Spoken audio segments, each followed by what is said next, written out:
What if the greatest love of your life wasn't something you chose but something that was chosen for you?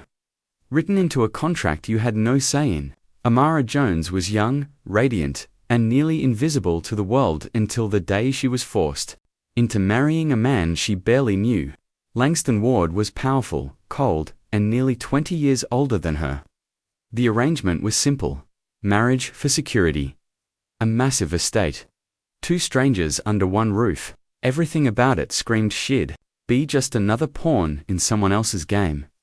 But on that first night, he didn't touch her. And that changed everything. Because sometimes what disarms a woman isn't a kiss, it's respect. And sometimes what turns an obligation into real love are the smallest gestures no one else sees. This isn't just a love story. It's a story about time, how it softens pain, heals scars, and teaches even the most broken heart how to trust again. Amara learned early how cruel the world could be to girls who dared to dream. At 15, on a brisk Saturday beneath a clear sky, she lost everything. Her parents were returning from a quiet weekend in the mountains when their car veered off a wet road and disappeared into a ravine. There were no goodbyes, no last hugs, just the harsh ring of a phone early Sunday morning. And the silence that followed. The funeral was a blur, strangers' faces, black umbrellas, and shallow words of pity. But what hurt more than all of that was the quiet that came after. The missing laughter at breakfast, the way her mother's perfume still clung to the bedsheets, her father's deep voice reading her to sleep, now gone. All of it vanished like a dream she could barely remember. Then came her mother's sister, Aunt Bernice, and her husband, Uncle Malcolm. They took her in like saints, or so it seemed. But once the doors closed, so did the kindness. The room they gave her was no room at all. A cramped corner of the attic with no window and the damp scent of mildew. A mattress on the floor. Stacks of storage boxes. It was clear this wasn't a home. It was a place to keep her quiet. Bernice was and cold, her words always laced with fake concern. You need to toughen up, Amara. The world won't wait on a soft girl. Malcolm, on the other hand, was all about money. To him, Amara, parentless and Panaliska, wasn't family. She was an investment. For the next 4 years, Amara lived like a ghost in their house. She scrubbed floors, watched their daughter, cleaned dishes before and after school. No birthdays, no hugs, no celebrations, only obedience, only silence. If she ever spoke up, they'd hit her with the same line. Don't forget, you're here out of charity. But what Amara didn't know was that her uncles had been planning something all along. Something cold, something calculated. Uncle Malcolm had connections in Atlanta's business world, and one name kept surfacing. Langston Ward, a billionaire, a widower, respected, feared, and always alone, with no children and no scandal, but plenty of rumors. When Malcolm found out that Langston was willing to help a grateful family in exchange for emotional stability, a marriage in name only, he knew what to do. And who better to offer than a beautiful, obedient young girl, barely out of high school? Amara was told at dinner. Cold plates, colder eyes.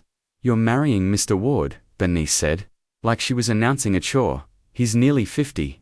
She whispered, heart sinking. He's wealthy, disciplined, and he'll provide for all of us, Malcolm said.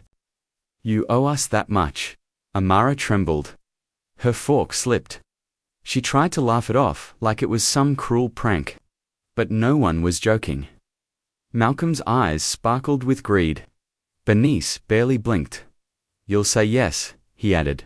After everything we've done for you, it's the least you can do. That night, Amara cried for the first time in years. Not out of fear for Langston, she didn't even know him, but because, once again, she realized she wasn't being treated like a person. She was a deal, a sacrifice. But even through the tears, she made herself a silent promise. If they were going to marry her off like property, she wouldn't disappear. Not this time. She turned 19, alone. No cake, no candles. No one even said happy birthday. The only candle that flickered that day was the one in the kitchen. Only because the power went out. Aunt Bernice slid a beige box across the counter. "Put this on," she said. "Langston will be here at 5. Inside was a white dress, elegant, laced, but when Amara touched it, it didn't feel like fabric, it felt like surrender. The name Langston Ward had haunted their house for weeks. Whispers, descriptions. Always the same. Discreet, wealthy, respected, untouchable. To Malcolm, he was the family's golden ticket. To Bernice, a badge of pride. But to Amara, he was a stranger, nearly 30 years older, with a life she couldn't even begin to understand. They told her she'd live in a mansion, have staff, never worry about money again. No one asked her what she wanted. At 4:59 p.m., a sleek black car pulled up outside the house. A driver stepped out, opened the door, and there he was, Langston Ward, tall, dark-skinned, silver in his short curls, broad shoulders under a charcoal suit. His eyes, deep, unreadable, met hers. He didn't smile, he just looked. Not like a man assessing a prize, more like a man who had been through battles of his own. 2 hours later, Amara stood in a hotel ballroom, wearing that same white dress. The chandelier sparkled overhead. 5 witnesses, all from his side, watched as she said, "I do." Her voice trembled. Her fingers were cold. The ring slid onto her finger, heavy as a shackle. Langston never touched her beyond what was required. No kiss, no closeness. He offered his arm for the photos. Thanked the guests politely. It was as if this entire marriage was a business transaction. In the car afterward, the silence was louder than words. Amara tried to speak, asked herself what she was even doing. Then he turned to her and said, in a voice that shocked her with its softness, "You don't need to be afraid of me, Amara." She didn't respond, just stared out the window. But inside, deep inside, something shifted. Because she realized he was right. She wasn't afraid of him. She was afraid of what this new life might do to her, and she had no idea that tonight, when they arrived at the estate, when he would show her to her own room, when he would promise not to touch her, her loneliness would finally begin to fade. Not because someone saved her, but because someone finally saw her. The mansion was unlike anything Amara had ever seen. A towering estate tucked away behind tall iron gates in the quiet outskirts of Atlanta. Sculpted gardens stretched wide under the evening sky. Marble pillars lined the entrance. It didn't feel like a home, it felt like a museum or a palace. Grand, distant, cold. She stepped out of the car, her feet unsure, her white dress dragging slightly across the polished stone path. Langston climbed the steps first, then paused, offered his hand. "Your room is down the hall. Last door on the left," he said calmly. "We'll talk tomorrow." No rush. His voice was low, firm, not unkind, but distant. She nodded as she walked beside him, trailing slightly behind. Amara couldn't help but feel like she was stepping into a story she didn't understand. Not yet, not fully, but something in her gut told her this place, this man was not what they told her. It would be. Her room was too big, too clean, too perfect. Crisp white sheets on a canopy bed, heavy velvet curtains, a bronze-framed mirror. On the dresser, a simple vase held fresh white lilies. Someone had placed them there carefully. Amara stood still wearing her wedding dress, still waiting. Her hands were folded tightly in front of her chest, fingers clenched like armor. Every part of her was on alert, bracing for the moment the door would creak open, and the life she'd been dreading would begin. But when the door finally did open, it wasn't what she expected. Langston stepped in quietly, not in a suit, but in a soft charcoal sweater and cotton pants. No shoes, no wedding bravado. He carried a book in one hand. His presence didn't feel heavy or imposing. It felt strange. "Amara," he said, voice low. "Are you all right?" She didn't answer right away. Swallowed hard. "Yes," she whispered. It was a lie, but she didn't know what else to say. Langston nodded slowly and walked to an armchair across the room. He sat down, resting the book in his lap. Then, without looking at her, he said something she never expected to hear. "You don't have to do anything tonight, or tomorrow, or the day after. Not until you want to." Amara's breath caught. She stared at him, trying to understand. If this was a trick, a test, another trap dressed up as kindness. But his voice held no demand, no expectation, just truth. I know this marriage wasn't your choice, he continued. It wasn't really mine either. People think they know everything about me, but they don't. All I want is for you to feel safe here. I won't touch you unless you ask me to. No one had ever told her she had a choice, ever. She couldn't even respond, just nodded, numb, and lowered herself onto the edge of the bed like her legs were made of air. Langston stood. Good night, Amara. He walked to the door, paused for a second, looked back once more, not with hunger or desire but with something softer. Maybe regret. Maybe awareness. Maybe just recognition of the fact that both of them were trapped in something neither had asked for. Then he left. The door closed.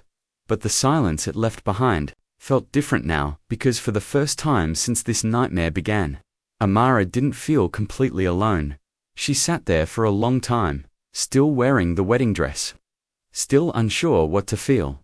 Her mind ran in circles. Was this real? Was this a trick? Was he just waiting to surprise her with something cruel? But hours passed, and nothing happened. Eventually she got up, undressed herself slowly, folded the gown neatly, and placed it over the back of the chair. She found a simple cotton nightgown borrowed from one of the housemaids, and pulled it over her tired body. The mirror caught her reflection. She didn't recognize the girl staring back. She crawled into bed, trembling but dry-eyed, and pulled the blanket over her body like armor. Her chest rose and fell with shallow, cautious breaths. There was no sound, only the distant ticking of a clock in the hallway.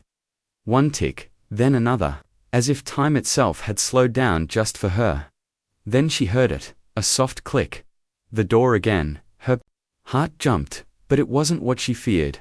Langston stepped in again, still in the same soft clothes, hair slightly tousled. He didn't look like a billionaire. He looked like a man who hadn't slept in days. He carried a folded blanket in his hands. Without a word, he walked over to the leather sofa in the corner of her room. He didn't look at her, just unfolded the blanket, fluffed a pillow, and lowered himself gently into the cushions. Amara sat up slowly.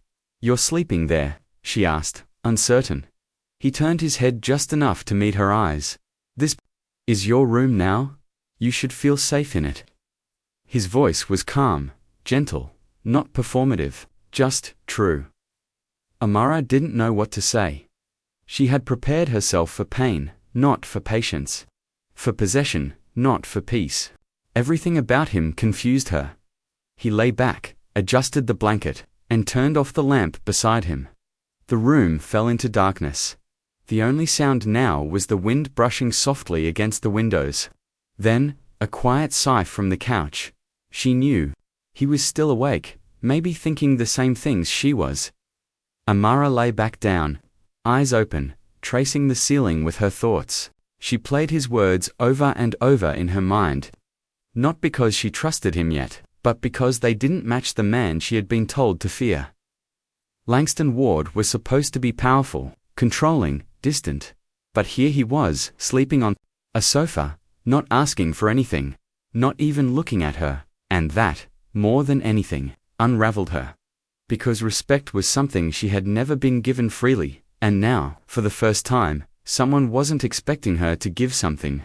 In return, she didn't fall asleep right away, but when she did, it wasn't with dread in her chest. It was with a small unnamed warmth that curled at the edge of her heart. Not quite trust, not quite hope, just the beginning of something she had never known before.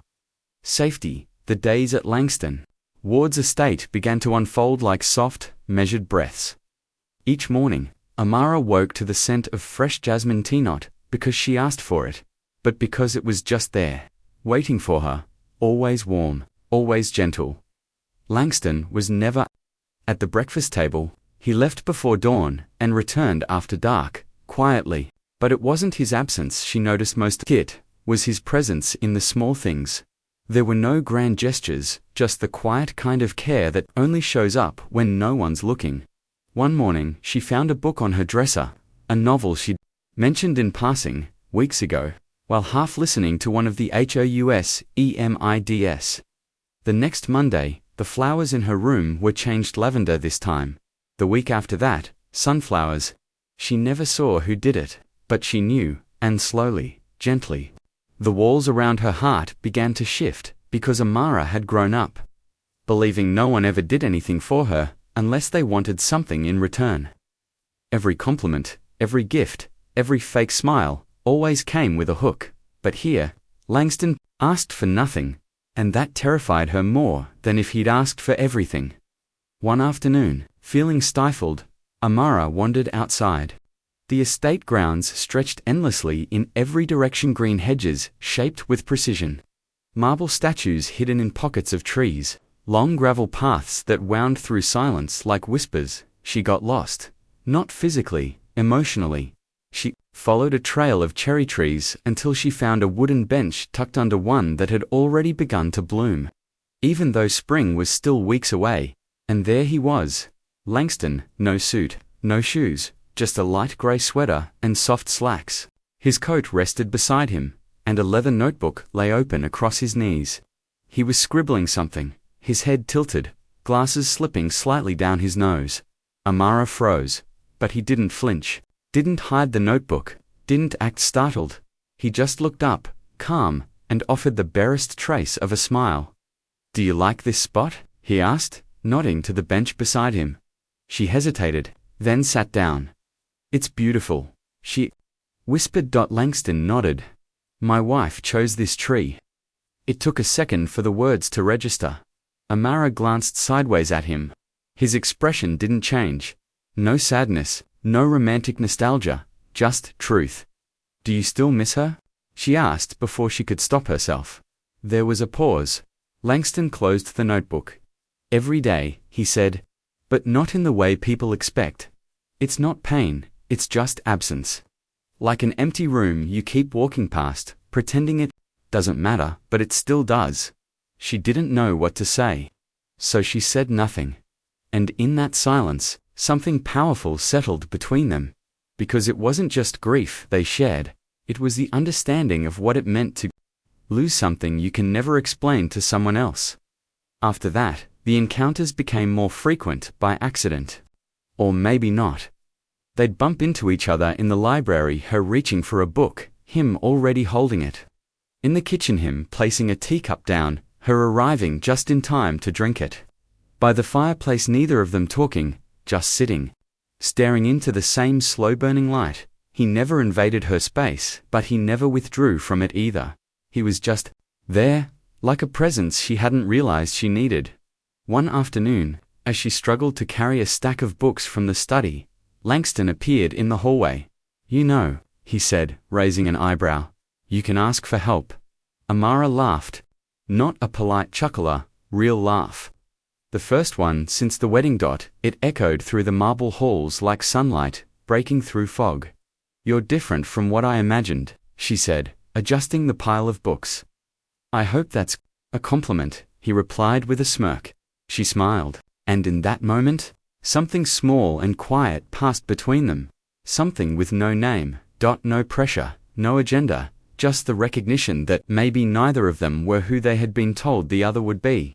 It didn't feel like romance yet, it felt like peace, and for a girl who had never known what peace really looked like, that was more intimate than anything.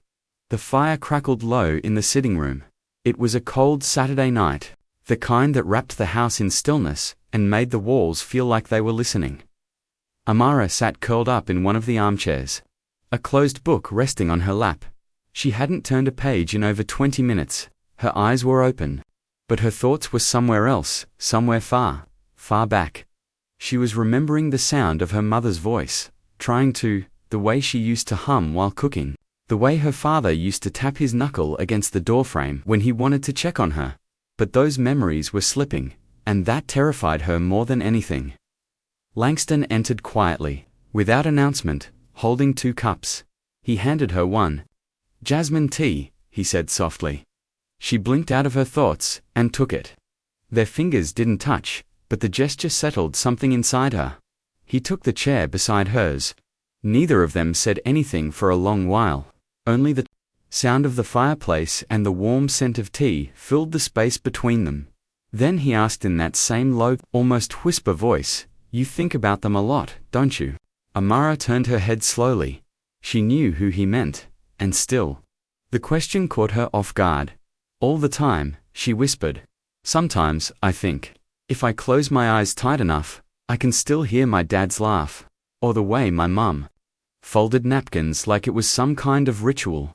Langston stared into the fire. His voice came after a beat. "I was 6 when I lost my mum." Amara looked over, startled. He'd never shared this before. "My father was hard," he continued. "Military structured, no softness, no room for sorrow. By the time I turned 16, I realized no one was coming to save me. So I decided I'd save myself." There was no bitterness in his tone, just truth, just memory. Amara stared at him. This version of him was unfamiliar. He wasn't polished, commanding, or cold. He was exposed still. "And did you?" she asked gently. "Save yourself." He looked over. The firelight flickered in his eyes. "I survived," he said. "But it's only in the last few years I've learned that surviving and living aren't the same thing." The words landed heavy in her chest. Like truth, she hadn't been brave enough to admit to herself. Amara looked down into her cup. "Sometimes I feel guilty for forgetting the little things, my mum's perfume, my dad's jokes, the way they held hands. It's like the edges of those memories are fading, and I can't stop it." Langston didn't interrupt, didn't offer false comfort. He just listened, and somehow, that was more healing than anything else. "Time doesn't erase pain," he said finally. "It just changes the way we carry it. What you feel, that's not forgetting, that's love, even if it's softer now, even if the details are gone." She bit her bottom lip, trying not to cry. But one stubborn tear rolled down anyway. "I never talked about this. Not with anyone. Not even my aunt and uncle. They acted like it never happened. Like I should just move on." "You're not obligated to forget," Langston said. "And you don't have to move on alone." Those words cracked something deep. Inside her, no one had ever said that to her, not once. He wasn't trying to fix her. He wasn't telling her to be strong. He wasn't telling her how to feel. He was just here, and for a girl who had always been told to swallow her pain quietly, his presence was the loudest kind of love. "Thank you," she whispered, "for listening, for not flinching." Langston smiled faintly. "Listening to you is easy," he said. "The hard part is not wanting to protect you." Her heart stuttered. She wanted to say something, anything, reach for him, touch his hand, but she couldn't move, so she just held the cup tighter between her palms as if it were the only thing anchoring her to the moment. And in that quiet room, with jasmine in the air and old pain finally given space to breathe, they both realized something. They weren't alone in their stories anymore. And maybe, just maybe, they were ready to write a new one together. The clock on the hallway wall ticked into the early morning. Outside, Atlanta slept beneath a sheet of thick gray clouds. The soft patter of rain tapped against the mansion windows, like an old memory begging to come inside. It was just after 3 a.m. when Amara jolted awake. She gasped, chest heaving, soaked in cold sweat. Her nightgown clung to her skin. Her hands trembled. Her whole body was tight, clenched like a fist. The nightmare had returned. The same one that had haunted her since she was 15. The slick road, the headlights cutting through the fog, her father singing off-key in the front seat, her mother humming along, then screeching tires, a curve, a blur, a silence so final it still echoed in her bones. She pressed her palms against her face and sobbed quietly. She hadn't cried like this in years. The kind of cry that comes not from pain, but from exhaustion, from holding it in too long. There was no one to call. No mother to sit beside her, no father to hold her hand and say it was just a dream, or so she thought. A soft creak whispered through the quiet. The bedroom door eased open. Langston stepped in, no suit, no designer shoes, just a black t-shirt and sweatpants. His hair was slightly disheveled, his eyes still fogged from sleep, But he was awake because he'd heard her, because she wasn't alone. He didn't speak right away. He just walked slowly to her bedside, crouched beside her, and rested his elbows on his knees. His voice, when it came, was barely above a whisper. "Nightmare." Amara nodded, unable to stop the trembling. "It was them," she choked out. "My parents." Langston gently placed a hand on her back, not possessively, not with pity, just steady, like an anchor. "Do you want to talk about it?" he asked. She didn't answer right away. She took a long breath, and finally, for the first time in her life, she spoke the memory out loud. "I was in the back seat. It was our last trip together. I remember the smell of pine trees, the country road, the radio playing some corny old-school love song. My dad said it was the start of a new chapter." Her voice broke. Then everything went black. She paused, swallowing the lump in her throat. "When I woke up, I was in the hospital, alone. They were gone." Langston stayed quiet, didn't offer clichés, didn't rush in with hollow words. He just listened. Pure, present, real. "Sometimes," she whispered, "I wonder if I should have gone with them, or if I only survived so I could suffer." He closed his eyes for a moment, and when he opened them again, they looked different, full of something that wasn't pity. It was knowing, it was recognition. "I can't imagine the size of that pain," he said slowly. "But I do believe this: you didn't survive to suffer. You survived because there's still something waiting for you. Maybe not right now, maybe not tomorrow, but something real, something peaceful." Amara looked at him, not as a stranger, not even as a husband, but as the only person who had ever told her that her pain was allowed to exist. Langston didn't touch her again, didn't ask for permission. He simply spoke again. Softer this time. "Can I stay?" She didn't say yes. She didn't need to. She lifted the blanket, just slightly to the side, and that was enough. Langston sat on the edge of the bed, not close enough to touch, not far enough to feel distant. He didn't move, didn't fidget. He just stayed, silent, still, strong. Amara lay back slowly. Her breathing slowed, her heart finally stopped racing, and there, in the quiet space between sleep and sorrow, she realized something she had never known. Sometimes, healing doesn't come from someone fixing you. Sometimes it comes from someone not leaving. Not because they're supposed to stay, but because they want to. And for the first time since the accident, she didn't fall asleep in fear, she fell asleep in peace. Winter loosened its grip, and spring tiptoed into the Blake estate like a soft melody. Windows that had stayed closed for months were pushed open. Fresh air drifted in, carrying the scent of wet soil and something else, possibility. The trees in the courtyard blossomed again. Not loudly, just patiently, and inside the house, something between Amara and Langston began to blossom too. It wasn't sudden. There were no declarations, no fiery stares, just moments. Subtle, slow. The kind of love that builds in silence. Langston remained quiet, restrained, observant. But now his quiet held a different texture, warmth. A softness that hadn't been there in those first weeks. He didn't change who he was. He didn't force his presence. He simply showed up, in the little things, every morning. Before she even came downstairs, he would start boiling water, knowing she preferred tea, not coffee. She noticed Dot every Monday. The flowers in her room changed again. Daffodils, then irises. Once, even wild mint. She noticed Dot, and when she began to leave small gestures of her own, like setting his glasses on the side table before he forgot them, or folding his scarf neatly on the armrest, he noticed too. Their world had become a series of tiny exchanges, not for show, not for thanks, just for each other. One morning, Amara decided to make him breakfast. She wasn't a good cook, but she tried. Burned the toast, overcooked the eggs. The kitchen was a mess. Langston walked in, looked at the chaos, and smiled. He didn't criticize, he didn't joke. He sat at the table and ate every bite like it was the best thing he'd had in years.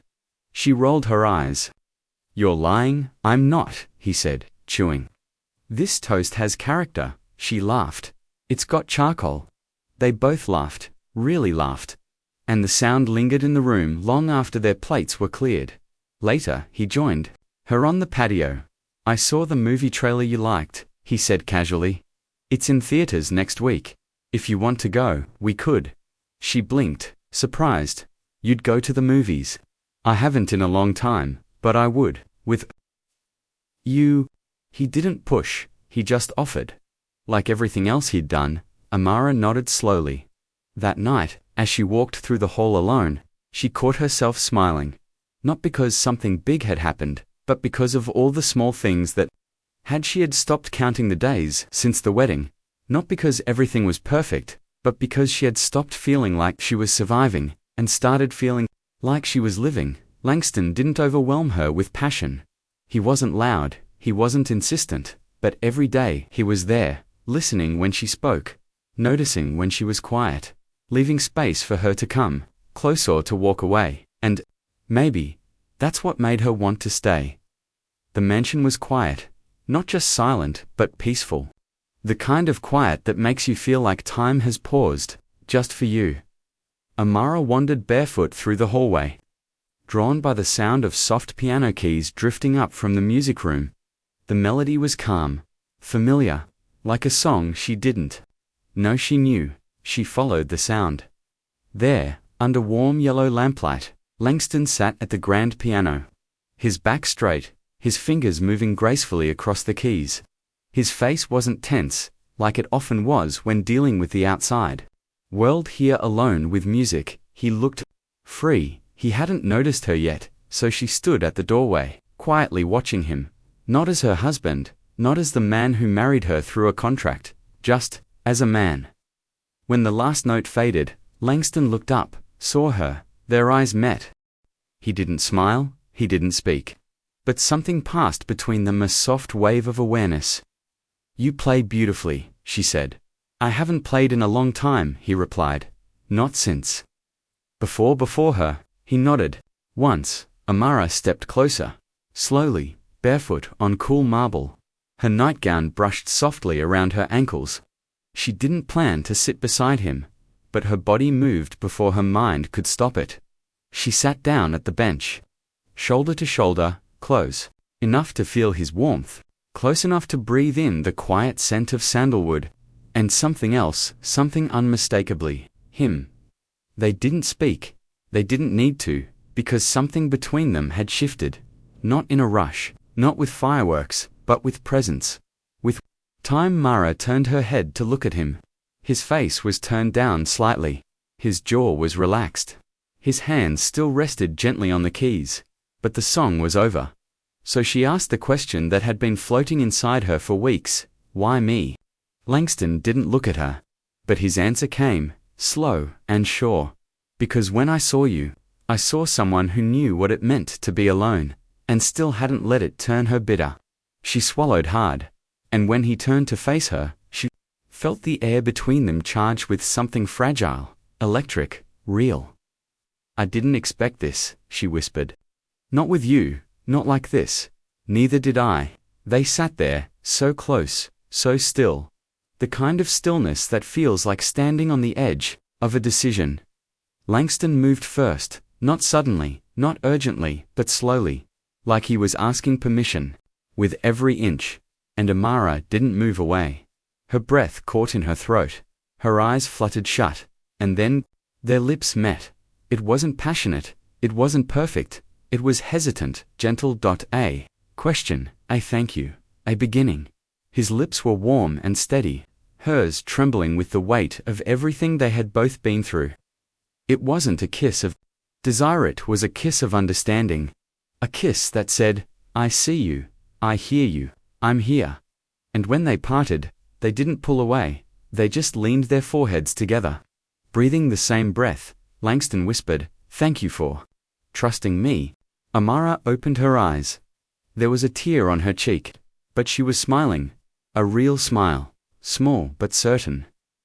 "I'm still learning," she whispered. "So am I," he replied. And beneath the silver moonlight, in a house that had once felt like a cage, something bloomed quietly between them. Not a contract, not a duty, but a choice. For the first time in their lives, They were choosing someone not because they were told to, but because they wanted to. It rained hard that night, not the soft kind of rain that whispers against the window, but the kind that thunders, that shakes the sky, that makes even the strongest homes feel like they're made of paper. Lightning split the clouds. Thunder growled overhead. Amara sat upright in bed, startled awake by a sudden crack. She hated storms, always had, not because of the noise, but because storms reminded her of the night everything changed. The night she stopped being someone's daughter and became no one's responsibility. She pulled on her robe and tiptoed through the darkened house, down the staircase, into the kitchen. And there he was, Langston, standing barefoot in front of the stove, lighting a candle. His silhouette flickered with each flame. His t-shirt clung gently to his chest, damp with the heat of the room.